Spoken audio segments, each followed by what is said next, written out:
Hello दोस्तों, आज की इस वीडियो में हम आपकी यूनिट 2 को आगे हम बढ़ाएंगे। लेक्चर 1 में हमने देखो यूनिट 1 की एक वीडियो अभी मैंने ऑलरेडी पहले अपलोड की है, जिसमें हमने सिरी शहर को काफ़ी डिटेल में कवर किया था।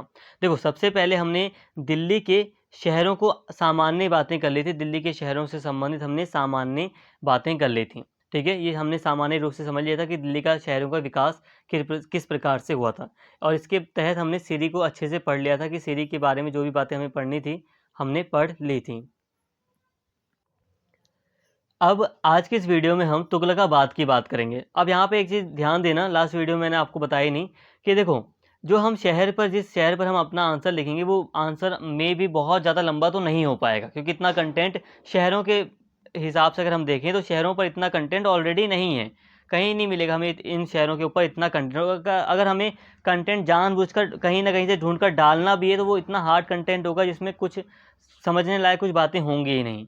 तो नॉर्मली कहा जाए तो इस पे हम ज़्यादा कंटेंट नहीं लिख सकते, लेकिन फिर भी इसको बढ़ाने का एक अच्छा तरीका अभी बता रहा हूँ कि दिल्ली के शहरों के विकास से संबंधित जो सामान्य बातें मैंने आपको स्टार्टिंग में बताई थी, एक जो लेक्चर 1 बना था यूनिट 1 का, उसमें जो बातें मैंने आपको बताई थी वो बातें आप लिख सकते हैं अपने आंसर राइटिंग में। ठीक है, दिल्ली के आप जैसे कि मान लो आपका क्वेश्चन आया सिरी के ऊपर लिखिए आप, तो आप क्या करेंगे, थोड़ा दिल्ली के शहरों के विकास के बारे में सामान्य बातें बता देंगे, ताकि एक सामान्य जानकारी टीचर को भी हो जाए और आपका आंसर भी थोड़ा बड़ा हो जाए। उसके बाद फिर शहर के ऊपर लिखना।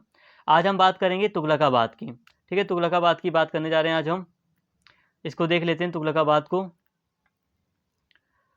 तो यहाँ पे थोड़ी चीज़ें यही कहूँगा दोस्तों, थोड़ी सी चीज़ें याद करने वाली हैं, ज़्यादा बड़ी भी नहीं है तो याद कर हो भी जाएगा आपको, भले ही टाइम कम है, लेकिन आप एक दो बार वीडियो देखेंगे तो याद भी हो जाएगा आपको। वैसे मैं समझाऊंगा, पूरी कोशिश करूँगा।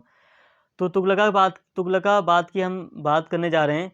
तुगलकाबाद, ये आप दक्षिण दिल्ली है उसमें आपको देखने को मिल जाएगा। दक्षिण दिल्ली में आज भी इसके अवशेष पड़े हुए हैं, साफ तौर पर हमें दिखाई देते हैं। हालांकि बहुत सारे अंदर के अवशेष हमें नहीं दिखाई देते, लेकिन जो किले की बाहरी दीवारें हैं वो हमें साफ तौर पर दिखाई देती हैं। तो गयासुद्दीन तुगलक, ये वो सुल्तान थे, इनके द्वारा 14वीं शताब्दी के तीसरे दशक में, 14वीं शताब्दी का तीसरे दशक का मतलब होता है 14वीं शताब्दी मतलब 1330 का टाइम पीरियड। ठीक है, 1330 का टाइम पीरियड के आसपास की बात है ये। 14वीं शताब्दी के तीसरे दशक का मतलब होता है 1330 के आसपास का टाइम पीरियड। तो गयासुद्दीन तुगलक ने 14वीं शताब्दी के तीसरे दशक में राजसी और भव्य तुगलकाबाद की स्थापना की थी, जो दिल्ली का तीसरा नगर था। उसने यहाँ एक किला बनवाया था जिसके अवशेष आज भी दिखाई देते हैं। तो यहाँ पे सिंपल बातें याद भी हो जाएंगी, समझ में भी आ गई आपको कि नॉर्मली गयासुद्दीन तुगलक ने 14वीं शताब्दी के तीसरे दशक में अपनी राजा की भव्यता को दिखाने के लिए, राजाओं की शक्ति को दिखाने के लिए, थोड़ा शौकीन होकर उसने एक तुगलकाबाद की स्थापना की थी, जो काफ़ी भव्य शहर हुआ करता था, और नॉर्मली इसे तीसरा शहर कहा जाता है दिल्ली का। हालांकि हम जानते हैं कि अगर हम दूसरे शहरों को जोड़ें तो ये तीसरा नहीं होगा।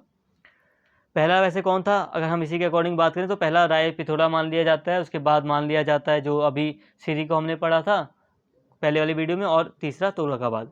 उसने यहाँ पर एक किला बनवाया और उसके अवशेष यहाँ भी दिखाई देते हैं।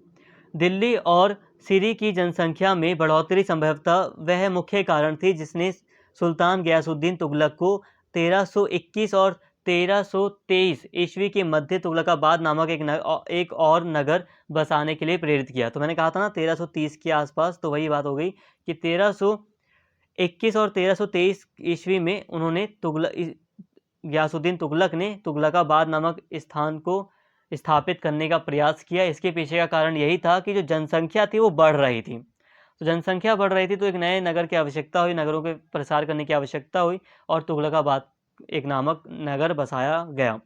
यह दिल्ली के लगभग दक्षिण में 9 मील पर स्थित है। 9 मील लगभग आप 15 किलोमीटर मान लो, तो 15 किलोमीटर पर लगभग स्थित है ये।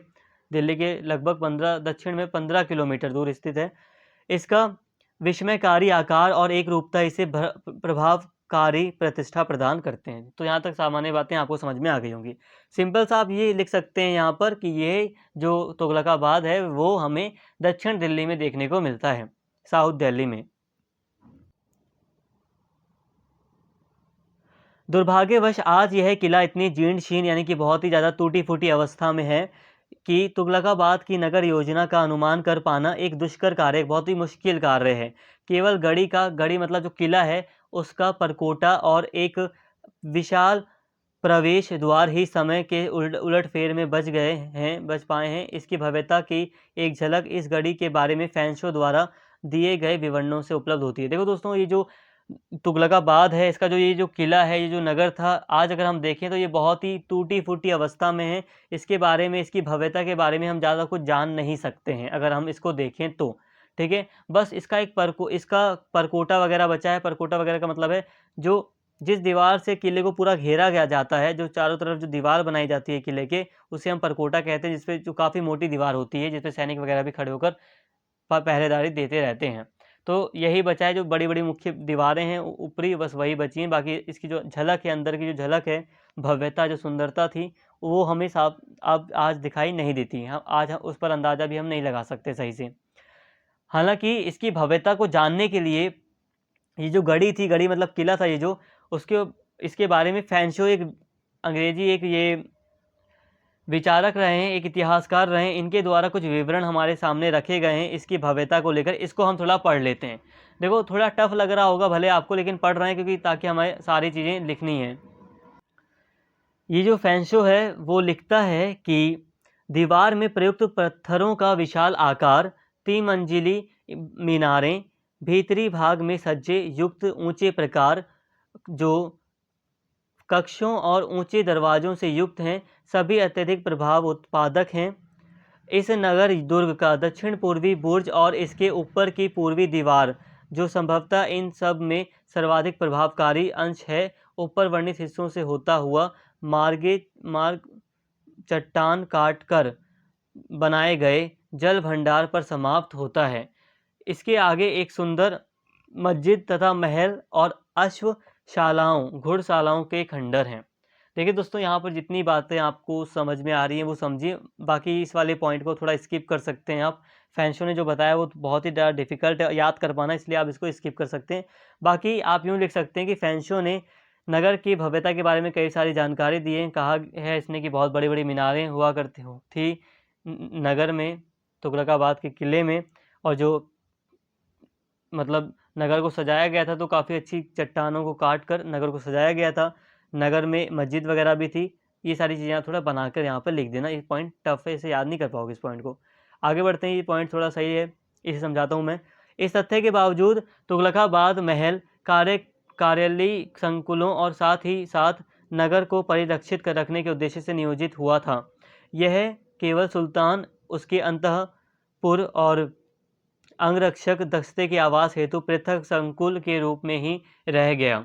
देखिए दोस्तों, यहाँ पर एक बात को समझिए।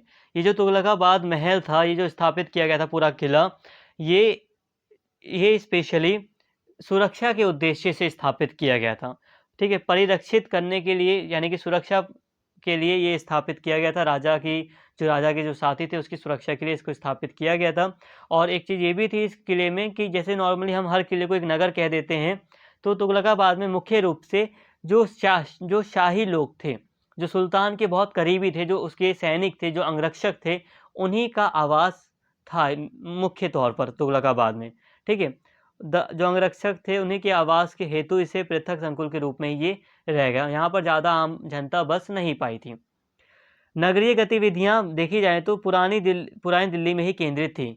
जो नगरीय गतिविधियाँ थी, जहाँ पर आम लोग रहा करते हैं, नगरीय गतिविधियाँ, वो अब भी, भले ही तुगलकाबाद शहर स्थापित कर दिया गया था, लेकिन जो पुरानी दिल्ली का एरिया था, जहाँ पे नॉर्मली कुतुब परिसर नहीं, से जो पुरानी दिल्ली का एरिया है हकीकत में, उस वहीं पर केंद्रित थी गतिविधियाँ, जो अब भी व्यावसायिक और प्रशासनिक केंद्र के रूप में अपनी प्रतिष्ठा को बनाए रखे हुई थी। मतलब अब भी वहाँ पर बहुत ज़्यादा व्यापार वगैरह हो रहा था। मोहम्मद बिन तुगलक के राज्यारोहण के पश्चात तुगलकाबाद शासक के आवास के रूप में सुरक्षित हो गया और सुल्तान फिरोज शाह तुगलक द्वारा फिरोजाबाद की स्थापना के बाद अंततः ये परित्यक्त कर दिया गया इसका।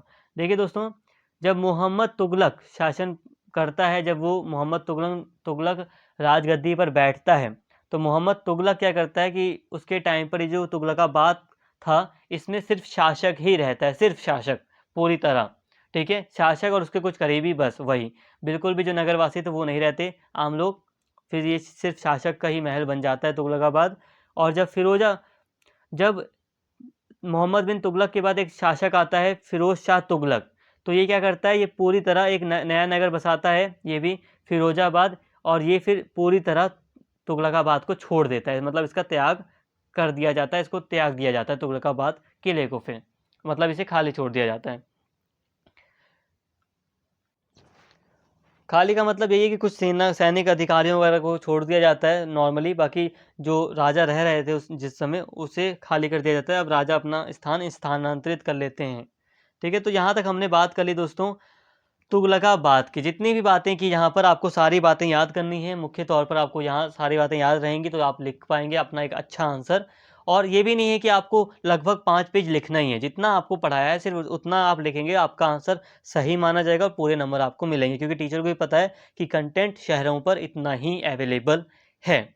ठीक है, और अपना आंसर बड़ा करने के लिए मैंने आपको बताया कि स्टार्टिंग में जो भी चीज़ें मैंने आपको पढ़ाई थी, आप इसके बारे में थोड़ा दिल्ली में शहरों के विकास के बारे में लिख सकते हैं।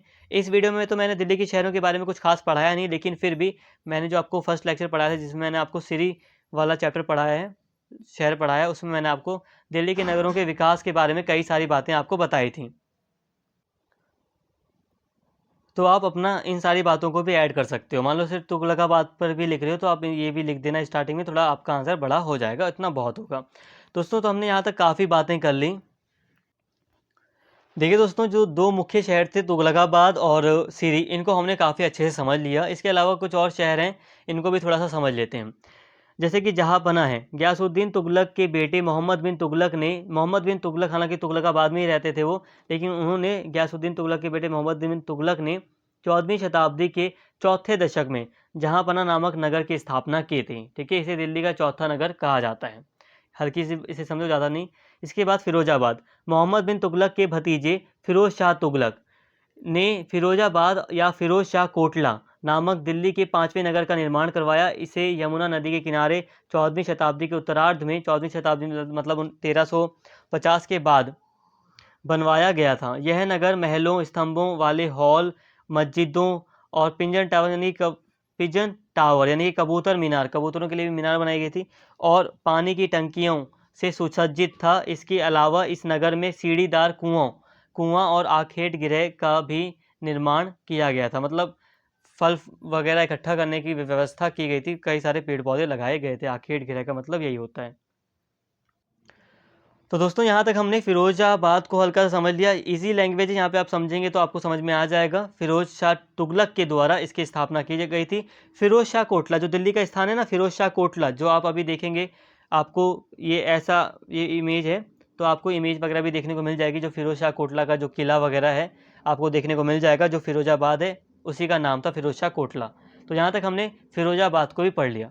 देखो, मुख्य तौर पर मैंने आपको सिर्फ 2 ही शहर पढ़ाए हैं, वो है सिरी और तुगलकाबाद। मैं ज़्यादा आपको याद करने के लिए नहीं देना चाहता, क्योंकि देखो 4-5 आपके पास ऑप्शन आते हैं। आपके पास पेपर में नॉर्मली एक ऑप्शन आता है कि सिरी पर लिखो, तुगलकाबाद पर, या फिर जहाँपना या फिरोजाबाद पर,